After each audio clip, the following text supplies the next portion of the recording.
నమస్తే, నేను Keshav. Welcome to Suman TV. ఆంధ్రప్రదేశ్కి అడిగిన వెంటనే వరాల మీద వరాలు కేంద్రం ప్రసాదిస్తూనే ఉంది. నీతి ఆయోగ్ మీటింగ్ జరిగి 48 గంటలు గడవక ముందే వెనుకబడిన జిల్లాలకి కోరినటువంటి గ్రాంట్ని ఇమీడియట్గా రిలీజ్ చేయాలని డిసైడ్ చేసింది నీతి ఆయోగ్. ఈ నేపథ్యంలో కేంద్ర ఆర్థిక శాఖ సహాయ మంత్రి ఒక ప్రకటన విడుదల చేశారు. ఆంధ్రప్రదేశ్లో వెనుకబడిన జిల్లాలు, ముఖ్యంగా ప్రకాశం, రాయలసీమతో పాటు ఉత్తరాంధ్రలో ఉన్నటువంటి 3 జిల్లాలు, మొత్తం 8 వెనుకబడిన జిల్లాలకు సంబంధించి విభజన చట్టం ప్రకారం గ్రాంట్ ఇవ్వాలనేటువంటి ప్రతిపాదన గతంలో పెండింగ్లో ఉంది. దీనిపైన కేంద్ర బడ్జెట్లో కూడా ఒక ప్రతిపాదన వచ్చింది. ఈ నేపథ్యంలో నీతి ఆయోగ్ సమావేశం, గవర్నింగ్ కౌన్సిల్ మీటింగ్కి ఏపీ సీఎం చంద్రబాబు నాయుడు వెళ్ళారు. అక్కడికి వెళ్ళినటువంటి సందర్భంలో నీతి ఆయోగ్కి సమావేశంలో ఒక ప్రతిపాదన చేశారు. గ్రాంట్ల విషయంలో, ముఖ్యంగా వెనుకబడిన జిల్లాలని ఆదుకునేటువంటి క్రమంలో ఇమీడియట్గా గ్రాంట్స్ రిలీజ్ చేస్తే వికసిత ఆంధ్రప్రదేశ్ సాధనకి మార్గం సుగమం అవుతుంది. ముఖ్యంగా ఇన్ఫ్రాస్ట్రక్చర్ డెవలప్మెంట్, మౌలిక వసతుల కల్పన అనేది రాష్ట్ర ప్రభుత్వం యుద్ధ ప్రాతిపదికన చేపట్టగలుగుతుంది అనేటువంటి విజ్ఞప్తిని ఆంధ్రప్రదేశ్ చీఫ్ మినిస్టర్ చంద్రబాబు నాయుడు చేశారు.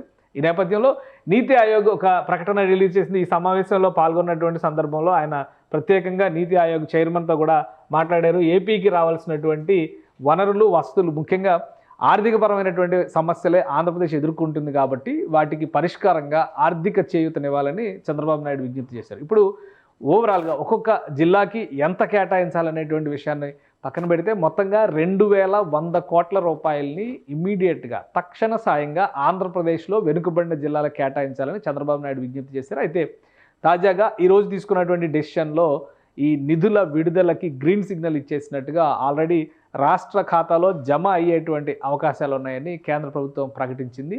1750 కోట్ల రూపాయలని ఇమీడియట్గా రిలీజ్ చేయాలని కేంద్ర ప్రభుత్వం డిసైడ్ చేసింది. వాస్తవానికి గతంలో వేసినటువంటి లెక్కల ప్రకారం చూస్తే వెనుకబడిన జిల్లాలకు సంబంధించి 7 జిల్లాలని వెనుకబడిన జిల్లాలుగా విభజన చట్టం గుర్తించింది. అంటే 7 జిల్లాల ప్రాతిపదికన మనం చూస్తే కనుక ఉత్తరాంధ్రలో ఉన్నటువంటి 3 జిల్లాలు, అలానే రాయలసీమలో ఉన్నటువంటి 4 జిల్లాలు, ఇవన్నీ కలిపితే 7 జిల్లాలు అవుతాయి. ఈ 7 జిల్లాకి 300 కోట్ల రూపాయల చొప్పున 2100 కోట్ల రూపాయలని కేటాయించాలి రాష్ట్రానికి సంబంధించి అనేటువంటి ప్రతిపాదనని రాష్ట్ర ప్రభుత్వం చేసింది. అయితే ప్రస్తుతం 1750 కోట్ల రూపాయలు రిలీజ్ చేయాలని కేంద్ర ప్రభుత్వం డిసైడ్ చేసింది. దీనికి సంబంధించి ఆర్థిక శాఖ ఆదేశాలను కూడా జారీ చేసింది. ఆంధ్రప్రదేశ్ అకౌంట్లో ఈ డబ్బులు జమ అవుతాయి. ముఖ్యంగా ఇన్ఫ్రాస్ట్రక్చర్ విషయంలో ఆంధ్రప్రదేశ్లో చాలా ఇబ్బందికరమైనటువంటి పరిస్థితులు ఉన్నాయి కాబట్టి ఈ నిధుల్ని ఆ వెనుకబడినటువంటి జిల్లాలు, అంటే ఉత్తరాంధ్రలో ఉన్నటువంటి 3 జిల్లాలు, శ్రీకాకుళం, విజయనగరం, విశాఖపట్నం, ఈ 3 జిల్లాలు, అలానే రాయలసీమలో ఉన్నటువంటి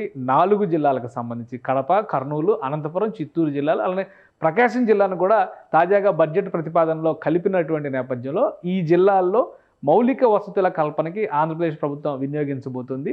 దీనికి కేంద్రం గ్రీన్ సిగ్నల్ ఇచ్చింది కాబట్టి 1-2 రోజుల్లో ఈ నిధుల విడుదల అయిపోయినాయి. కాకపోతే ఏపీ ట్రెజరీకి రావడానికి కొంత సమయం పట్టొచ్చు. తర్వాత ప్రణాళికాబద్ధంగా కేటాయించినటువంటి నిధులు నిర్దేశితమైనటువంటి పనులకే ఉపయోగించాలని కేంద్రం కూడా ఒక షరతు విధించింది.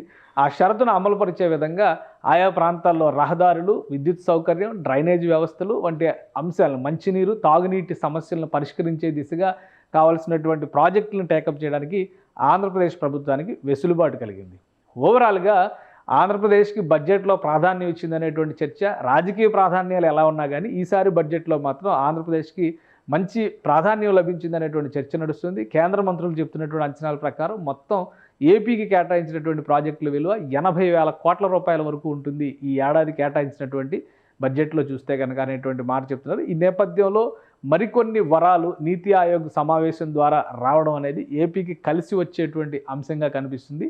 కూటమి ప్రభుత్వం ఇక్కడ ఆంధ్రప్రదేశ్లోను అలానే కేంద్రంలోనూ ఎన్డీఏ ప్రభుత్వం నడుస్తున్నటువంటి నేపథ్యంలో ఇది డబుల్ ఇంజిన్ ధమాకా అనేటువంటి మాట ఎన్డీఏ నేతలు బలంగా చెప్తున్నారు. ఇక ఏపీ సర్కార్ పనులు ప్రారంభించడానికి పెద్దగా ఆర్థికపరమైనటువంటి ఇబ్బందులు ఉండకపోవచ్చు, ముఖ్యంగా మౌలిక వసతుల కల్పనలో అనేటువంటి విశ్లేషణ కనిపిస్తుంది. సో ఇదొక బంపర్ ఆఫర్గా ఏపీకి పరిగణించాల్సి ఉంటుంది.